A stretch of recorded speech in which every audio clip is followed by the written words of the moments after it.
soal di sisa waktu 7 menit ya Allah, semoga selesai ya.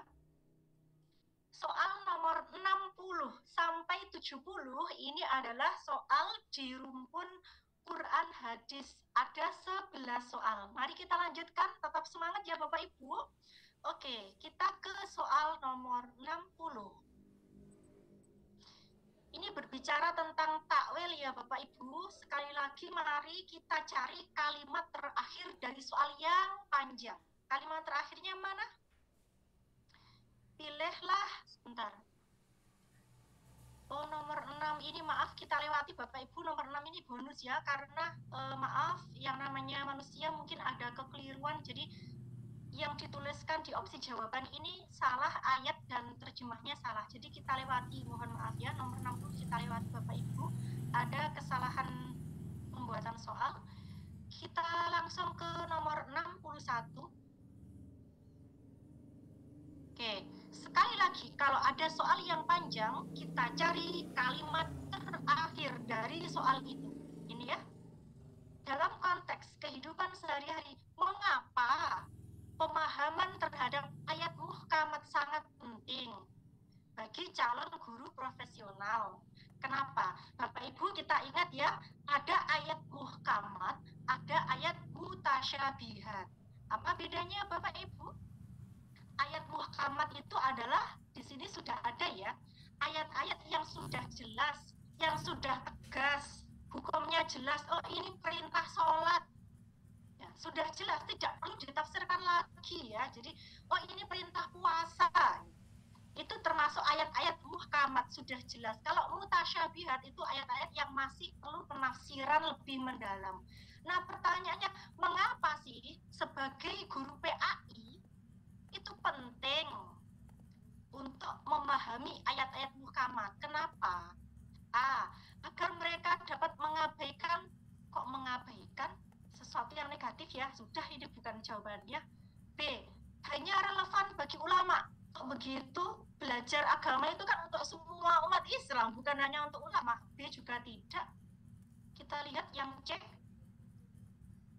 dapat memberikan banyak penafsiran. Ya nggak mungkin dong, pertanyaannya ayat muhkamat kok di sini dapat memberikan banyak penafsiran. Ini kan berarti mutasyabihat. Sudah, ini nggak sesuai. D bukan. D, dapat menjadi dasar mengambil keputusan berdasarkan ajaran agama. Betul Bapak Ibu? Betul ya? Anak-anak ini wajib, anak-anak ini tidak boleh dilakukan, anak-anak ini haram. Sebagai guru PAI harus tahu mana yang wajib, mana yang haram. Itu tujuan Bapak Ibu harus paham ayat-ayat muhkamat. Jadi bisa mengajarkan ke peserta didiknya, ini loh anak-anak, ini wajib, ini haram, tidak boleh dilakukan. Berarti D ya. Yang E, dapat menghindari ajaran agama. Kok menghindari ajaran agama? Ini juga tidak ya. Berarti jawabannya adalah D. Oke, lanjut. Nomor 62. Nomor 62 ini apa ya ini? Ini nggak ada soalnya ya. Jadi harus kita baca dari kalimat pertama ya.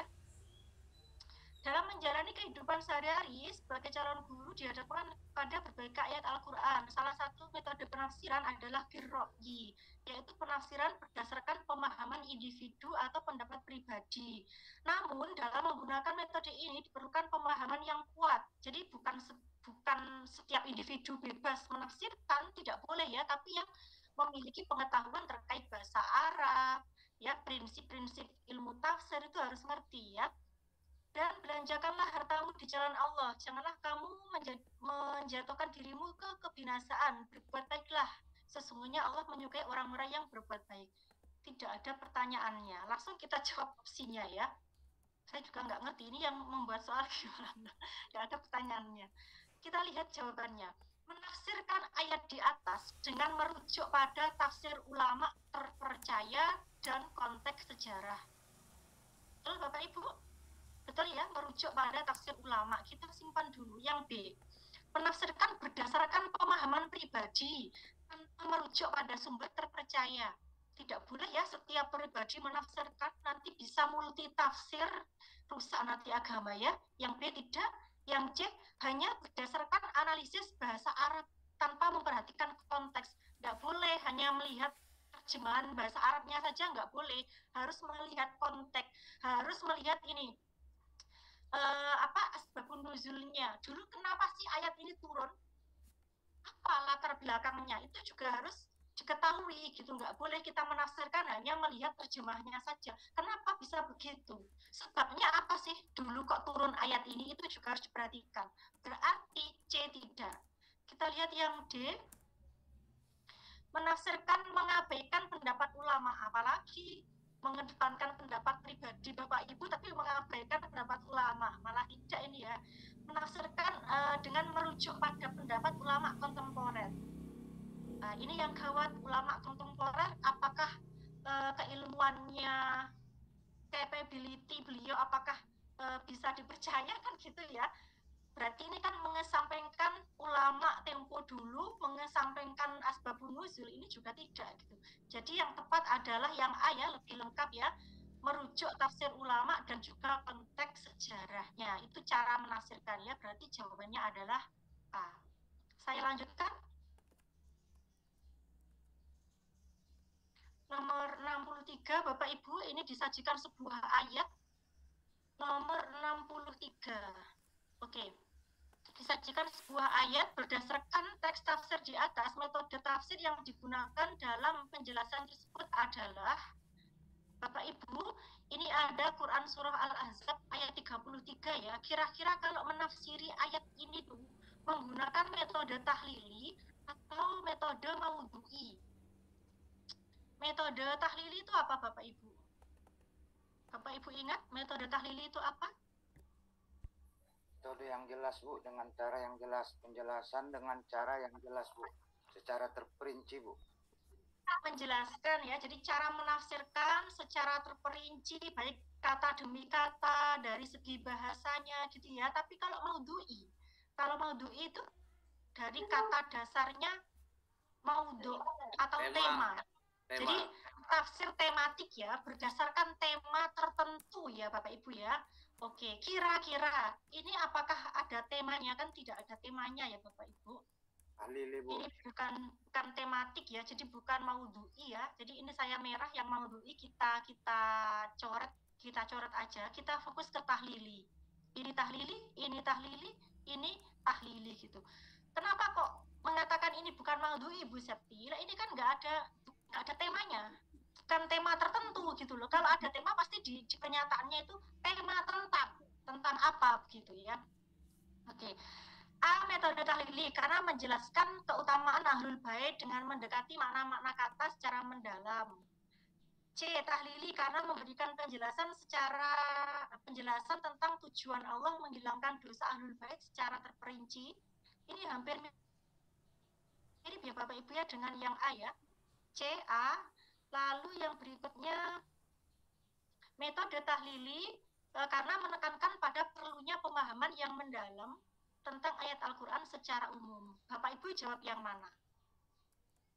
Yang E, yang C, atau yang A? Kemarin sama-sama tahlilinya.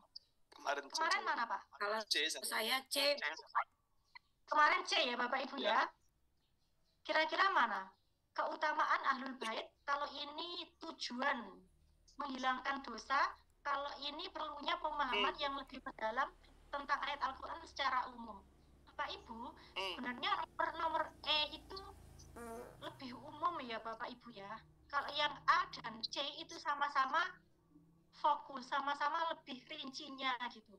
Bapak Ibu, kalau saya pribadi, saya memilih C Bapak Ibu ya. C. Tapi Bapak Ibu, kuncinya itu E. Saya nggak ngerti ini pembuat soal apa alasan menjadikan E ini sebagai jawaban. Jadi mohon maaf ya untuk nomor 60. Kalau menurut saya ini kan lebih umum, nggak jelas gitu loh, nggak fokus gitu kalau yang E itu. Gitu ya Bapak Ibu ya, oke. Mohon untuk bisa dimaklumi untuk nomor 63. Kita lanjutkan untuk nomor 64. Kita lihat pertanyaannya apa? Berdasarkan narasi di atas, mana 3 kitab tafsir yang termasuk tafsir maudhu'i? Maudhu'i tadi apa Bapak Ibu? Maudhu'i itu tafsir tematik ya Bapak Ibu ya. Berdasarkan tema ya, kita lihat ya Bapak Ibu. Bu berarti harus hafal Bu, nggak usah hafal Bapak Ibu. Ini loh, lihat di sini tuh ada, coba ya. Tafsir Al-Mazhari, sebuah tafsir yang dikenal dengan pendekatan bahasa filologi asbabun nuzul ya. Berarti kan ini nggak ada temanya kan ya. Kalau nomor 2, tafsir ini berfokus pada pemikiran kontemporer. Berarti ini temanya tentang hal-hal yang bersifat kontemporer. Masuklah, kita simpan. Yang nomor 3, tafsir An-Nur berfokus pada tema-tema keagamaan. Nah, ini kan juga berfokus pada sebuah tema, berarti ini maudhu'i. Yang 4, mengambil pendekatan tematik, apalagi ini sudah sangat jelas ya. Tafsir Jalalain, metodenya yang sederhana, penjelasannya ringkas. Nah, nggak ada keterangan tema tertentu di sini, berarti bukan. Perintahnya kan menyebutkan 3 tafsir tematik, berarti kan menghindari Mazhari sama Jalalain Bapak Ibu ya, yang tidak ada Mazhari dan Jalalain. Kita lihat. Di sini ada Al-Mazhari berarti bukan jawaban. Di sini ada Jalalain berarti C bukan jawaban. Di sini malah ada Al-Mazhari dan Jalalain berarti D bukan jawaban. Di sini ada Jalalain berarti bukan jawaban. Karena yang diminta yang maudhu'i. Berarti yang enggak ada Mazhari dan Jalalainnya itulah yang termasuk kitab tafsir maudhu'i. Jawabannya adalah B. Nggak usah hafal sebenarnya, ini kan di atas sudah ada penjelasan gitu ya, tinggal panjenengan memahami penjelasan tadi itu bisa analisisnya bisa mendalam atau tidak gitu. Oke, lanjut nomor 65. Apa ini, kita lihat pertanyaannya dulu. Berdasarkan narasi di atas, perbuatan mana yang tidak dapat dikategorikan wujud toleransi? Tidak ya, hati-hati ya Bapak Ibu, yang bukan toleransi. Ingat, yang bukan toleransi. Bapak Ibu masih ingat menjawab yang mana kemarin? Berbagi makanan, mengirimkan makanan khas lebaran kepada tetangga. Yang tidak ada hubungannya dengan akidah atau agama. Ya, sebentar. Membagi makanan ke tetangga boleh ya Bapak Ibu? Bagi makanan kan nggak apa-apa ya. Oke, toleransi ya.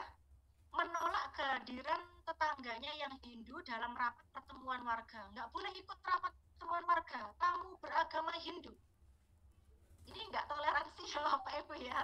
Oke, C, menghadiri acara meditasi di vihara. Aida tadi kan diajak temannya mengajak Aida untuk mendampingi temannya meditasi di vihara. Aidanya kan tidak ikut bermeditasi, hanya mendampingi, dia duduk sambil melihat bagaimana sih keadaan vihara itu kayak apa sih, hanya duduk kok, hanya mendampingi.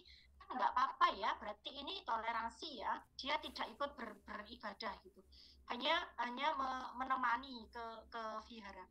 Aida meminta tetangganya yang Katolik untuk tidak memarkir mobilnya di depan rumahnya. Ini kalau kita kembali ke pernyataan ini sepertinya nggak memperbolehkan, tapi ini hak sih Bapak Ibu, ini hak individu ya.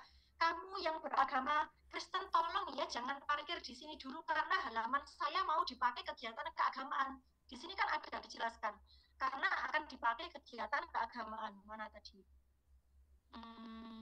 Bentar, ada kok di sini. Mana ya? Ini nih, saat acara keagamaan di masjid tidak memarkir karena digunakan untuk mungkin parkir teman-teman yang muslim yang mengikuti kegiatan keagamaan, kan sah-sah saja ya, nggak masalah ya ini. Jadi ini bukan berarti tidak toleransi, seharusnya malah tetangganya yang non muslim sadar kalau halamannya Aida itu dipakai kegiatan keagamaan gitu, jadi tidak masalah ya. Oke, Aida berdiskusi tentang agama dengan teman-temannya yang beragama non-muslim. Hanya berdiskusi, tidak sampai murtad kan nggak masalah gitu ya. Bahkan kalau di IAIN Kediri itu ada prodi studi agama-agama gitu, itu malah mempelajari agama lain gitu kan, masalah hanya mempelajari sebagai tambah pengetahuan gitu ya. Jadi ini it's okay gitu. Maka yang tidak termasuk toleransi yang mana Bapak Ibu? Menolak kehadiran tetangga Hindu dalam rapat pertemuan warga. Tidak boleh. Kamu orang Hindu. Nah, berarti B ya Bapak Ibu ya jawabannya. Oke, lanjut nomor 66. Waktu saya habis. Sebentar Bapak Ibu ya.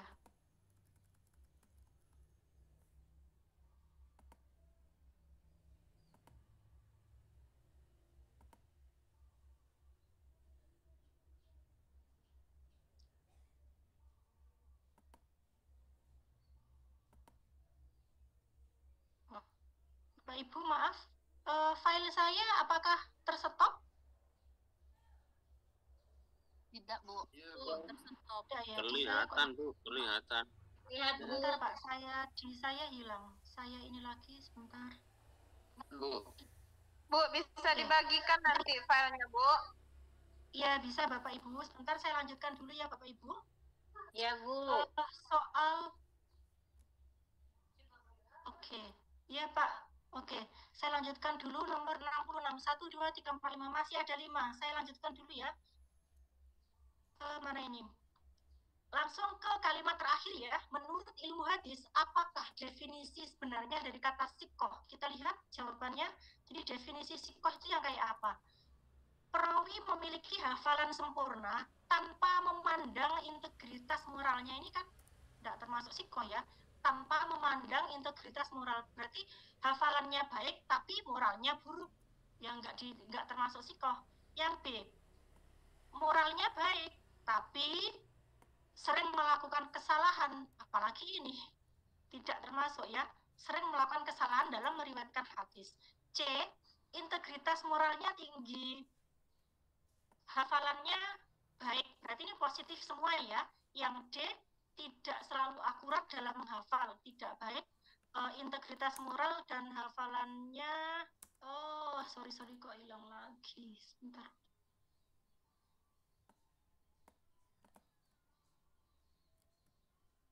Bapak Ibu kok hilang lagi.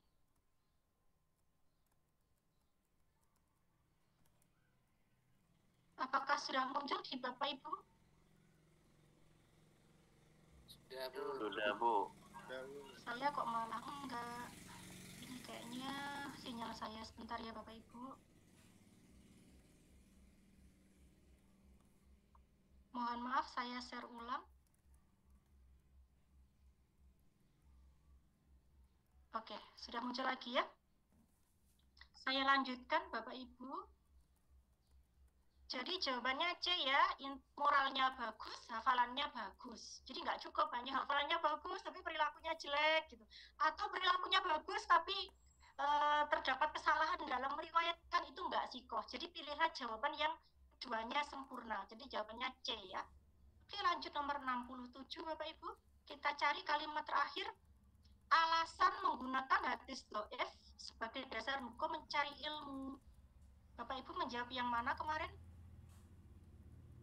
Sesuai dengan semangat Al-Quran ataukah tetap dijadikan selama tidak berkaitan dengan akidah?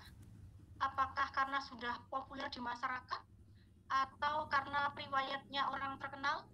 Atau tidak ada kesalahan dalam sanad, hanya masalah isi atau matannya saja? Bapak Ibu menjawab yang mana? Kemarin yang A, Bu, jawabnya, Bu. Jadi Bapak Ibu, untuk hadis ini tuntutlah ilmu walaupun sampai ke negeri Cina ya, karena menuntut ilmu adalah kewajiban bagi setiap muslim. Ini populer sekali ya di kita Bapak Ibu ya, padahal itu hadis dhaif loh. Tapi ulama itu tetap menggunakan ini walaupun ini lemah gitu ya. Kenapa? Itu jawabannya adalah A Bapak Ibu. Karena hadis ini tuh sesuai dengan semangat Al-Quran dalam menekankan pentingnya menuntut ilmu. Nggak ada yang salah. Ini kan anjuran untuk menuntut ilmu. Al-Quran juga bicara demikian. Jadi tidak ada yang bertentangan dengan Al-Quran. Maka tidak apa-apa ini digunakan. Itu alasan ulama menggunakan hadis ini walaupun lemah atau dhaif gitu ya. Jawabannya A Bapak Ibu. Mohon izin saya percepat. 68. Kita cari kalimat terakhir. Manakah yang merupakan keutamaan ulama dan pencari ilmu? Ulama memiliki kemampuan mendoakan makhluk lain. Apa iya? Ulama punya kemampuan mendoakan makhluk lain? Tidak ya, kebalik ya Bapak Ibu ya. Ketika panjenengan menuntut ilmu itu yang mendoakan makhluk lain gitu. Bapak Ibu hadir di Zoom ini diniati menuntut ilmu, itu makhluk darat, makhluk air, makhluk langit ya, malaikat ya, ikan-ikan yang ada di air itu mendoakan Bapak Ibu loh, memintakan ampun Bapak Ibu loh. Sadar nggak Bapak Ibu sekarang belajar itu dimintakan ampun oleh makhluk lain? Itu hadis loh Bapak Ibu ya, jadi bukan saya. Masya Allah, keutamaan penuntut ilmu ya. Nah kalau ini ulama kemampuan mendoakan, nah ini yang tidak sesuai dengan hadis, kebalik. Oke, pencari ilmu akan mendapatkan kemudahan dalam mencari rizki. Kalau sesuai hadis, bukan kemudahan mencari rizki, tapi kemudahan ini jalan menuju surga. Berarti tidak sesuai ya yang B ya. Yang C, malaikat meletakkan sayapnya sebagai tanda hormat. Ini sesuai ya. Nah, sini. Sesuai dengan hadisnya. Sesungguhnya para malaikat meletakkan sayapnya sebagai rasa hormat kepada penuntut ilmu. Nah, berarti jawaban C ini sesuai dengan hadis ya. D, orang berilmu kedudukannya lebih tinggi dari nabi. Wow, tidak ya, tapi lebih tinggi dari abid atau ahli ibadah, bukan dari nabi. Semua makhluk menginginkan kehadiran ulama di tengah-tengah mereka. Ini gawat ini. Bukan menginginkan kehadiran panjenengan di tengah-tengah mereka ya. Panjenengan dikehendaki hadir di air, enggak seperti itu. Tapi bukan menginginkan, tapi mereka mendoakan, memintakan ampun panjenengan gitu. Oke, lanjut nomor 69. Alhamdulillah kurang 2 soal Bapak Ibu. Maaf saya memakai waktunya dosen setelahnya ini. Oke, 69. Bagaimana kedudukan hukum menanggung beban atau biaya hidup anak yatim? Kedudukannya gimana? Ini nggak usah dibaca soalnya, kita lihat aja langsung jawabannya. Makruh karena menimbulkan perasaan takut akan dimanfaatkan. Makruh. Padahal di hadis itu kan orang yang memberi makan anak yatim kan kedudukannya seperti 2 jari ya kata Nabi. Kok makruh? Tidak sesuai lah ya, salah ini. Sunnah muakkad, mengingat tingginya pahala. Oke, ini betul. C-nya fardu kifayah. Kalau satu sudah menolong, yang lain gugur. Enggak lah ya. Haram, apalagi haram. Mubah, tergantung niat. Apa ini? Kemampuan seseorang tanpa ada pahala. Wow, tidak. Malah pahalanya besar. Berarti jawabannya sunnah yang dianjurkan, yang ditekankan gitu ya. Oke, terakhir. Oke, nomor 70 kita cari kalimat terakhir. Dalam kajian ulumul hadis, apa makna ta'qidul kitab? Nah, ini aja poin soalnya. Apa ta'qid itu apa Bapak Ibu? Ta'qid itu apa? Menegaskan ya Bapak Ibu ya. Oke, kita lihat jawabannya. Hadis yang memberikan penjelasan detail terhadap suatu konsep yang sudah ada di dalam Al-Quran. Penjelasan detail ada hadis, tidak ya Bapak Ibu ya. Oke, sebentar. Oke, tidak ya, ini karena ini memberikan penjelasan. Kalau takkid itu kan menekankan kembali, menegaskan gitu ya. Kalau memberikan penjelasan itu apa? Tabayin atau bayan ya, memberikan penjelasan itu bayan. Kalau pertanyaannya kan maksud dari takkid, menegaskan kembali hukum. Apakah hadis di atas menegaskan kembali hukum? Ini kan hadis tentang hendaklah kamu sholat sebagaimana melihat aku sholat ya. Hadis ini memberikan penegasan. Nah, berarti kan jelas memberikan penegasan. B, oke. C, mengubah atau memodifikasi hukum Al-Quran? Enggak lah. Hadis ini bertentangan dengan isi Al-Quran, apalagi enggak. Hadis ini dijadikan sebagai dasar hukum, tidak ya. Jadi yang betul adalah B, menegaskan kembali apa yang sudah ada di dalam Al-Quran, yaitu perintah sholat ya. Wasta'inu bisabri wassalah. Lalu apa itu? Di Al-Baqarah 43 dan 45 itu perintah untuk sholat Bapak Ibu ya. wa aqimus shalah wa atuz zakah warka'u ma'ar raki'in. Itu ditegaskan kembali oleh hadis tadi. Jadi yang dimaksud ta'kidul kitab, kitab itu Al-Qur'an ya. Jadi menegaskan kembali hukum yang perintah kewajiban sholat yang sudah ada di Al-Qur'an ditegaskan kembali melalui hadisnya Nabi. Jawabannya adalah B. Seperti itu Bapak Ibu. Alhamdulillah Bapak Ibu, mohon maaf ya karena keterbatasan waktu. Waktu saya 1,5 tapi ini sudah melebihi waktu. Ya apa-apa karena tadi kita mulainya juga terlambat 15 menit ya karena menunggu peserta join. Good luck Bapak Ibu, semoga panjenengan semua diberikan kemudahan, diberikan kelancaran, diberikan kesehatan, bisa sehat, bisa mengikuti UP dengan lancar. Jangan lupa file soalnya Bu siap. Semoga saya doakan panjenengan semua yang ikut di Zoom ini semuanya diberikan kelulusan. Cukup satu kali ya Bapak Ibu. Amin ya Allah. Amin. Karena yang sering saya ini beritahukan kepada mahasiswa LPTKYN Kediri, PPG itu asik untuk dikenang, tidak asik untuk diulang. Jangan mau mengulang ya. Makanya saya tekankan cukup satu kali UP saja. Mumpung masih ada waktu Bapak Ibu, selamat belajar dengan sungguh-sungguh. Tak usah nunggu-nunggu peserta join, laksanakan tepat waktu biar mindset masyarakat berubah. Siapa itu? Oke, Bapak Ibu, mohon maaf atas segala kekurangan. Semoga apa yang saya sampaikan tadi, loh kok lanjut aja, ada yang bertugas Bapak Ibu. Semoga apa yang saya sampaikan bisa Bapak Ibu terima dengan senang hati, dengan semangat. Harapannya tidak ngantuk ya. Semoga tadi tidak ada yang tidur ya Bapak Ibu selama induksi bersama saya. Terakhir, saya ingin menutup induksi ini dengan sebuah pantun. Jadi diawali dengan bahagia, diakhiri dengan bahagia juga ya. Oke, pantun saya, sejak kecil belajar PAI agar menjadi orang yang alim. Bersama Bu Septi sampai di sini, selanjutnya akan ditemani oleh Pak Alim. Beli intan untuk kekasih. Cukup sekian dan terima kasih. Terima kasih Bapak Ibu.